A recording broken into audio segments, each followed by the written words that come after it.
원 달러 환율이 1480원 선을 돌파했습니다.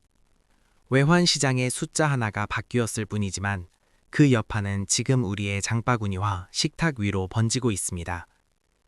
국제 곡물 가격이 다시 오르는 상황에서 기록적인 고환율이 겹치면서 먹거리 물가에 비상이 걸렸다는 분석이 잇따르고 있습니다.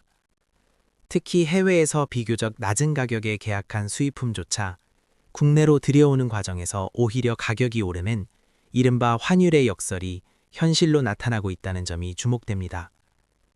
1480원대 환율은 단순한 일시적 변동이 아닌 경제 전반의 경고 신호로 받아들여지는 수준입니다. 환율이 이만큼 오르면 수입에 의존하는 원자재와 식량 가격은 구조적으로 압박을 받을 수밖에 없습니다. 우리말하면 밀, 옥수수, 대두 등 핵심 곡물의 상당 부분을 해외 수입에 의존하고 있습니다.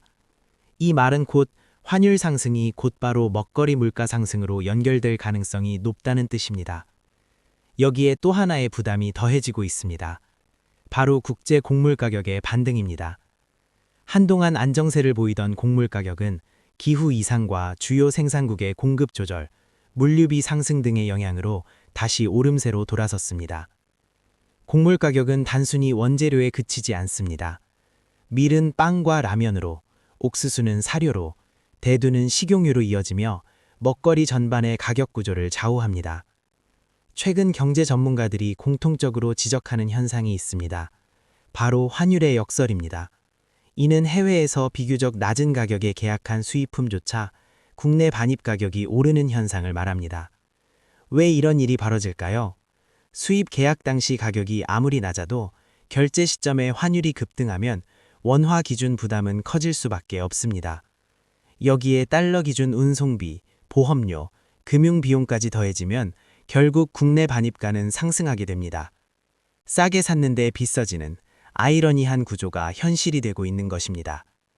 이러한 구조는 이미 소비자들이 체감하고 있습니다. 밀가루 가격 부담은 제과 제빵업계와 외식업계로 이어지고 있고 식용유 가격 상승은 가정과 소상공인 모두에게 부담이 되고 있습니다. 사료 가격이 오르면 돼지고기, 닭고기, 계란 가격도 시간차를 두고 영향을 받을 가능성이 큽니다. 먹거리 물가는 한번 오르면 쉽게 내려가지 않는 특성이 있습니다. 기업과 유통업계도 고민이 깊어지고 있습니다. 원가 상승을 모두 떠안기에는 부담이 크고 가격에 반영하자니 소비 위축이 우려되기 때문입니다. 일부 기업은 원가 상승을 최대한 흡수하며 가격 인상을 늦추고 있지만 고환율이 장기화될 경우 이 역시 한계에 부딪힐 수밖에 없습니다. 결국 가격 인상은 시간의 문제라는 분석도 나옵니다. 정부는 할당 관세 적용, 비축 물량 방출, 수입선 다변화 등을 통해 물가 안정을 시도하고 있습니다. 하지만 환율은 국내 정책만으로 통제하기 어려운 변수입니다. 미국의 금리 정책, 글로벌 금융 환경, 지정학적 리스크까지 복합적으로 작용하기 때문입니다. 문제는 이 모든 부담이 결국 가계로 전가된다는 점입니다. 월급은 쉽게 오르지 않지만 먹거리 가격은 빠르게 반응합니다. 특히 식비 비중이 큰 가구일수록 체감 물가는 훨씬 더 크게 느껴질 수밖에 없습니다. 고환율은 가장 먼저, 가장 크게 서민의 삶을 압박합니다. 1480원대 환율은 단순한 외환시장 숫자가 아닙니다.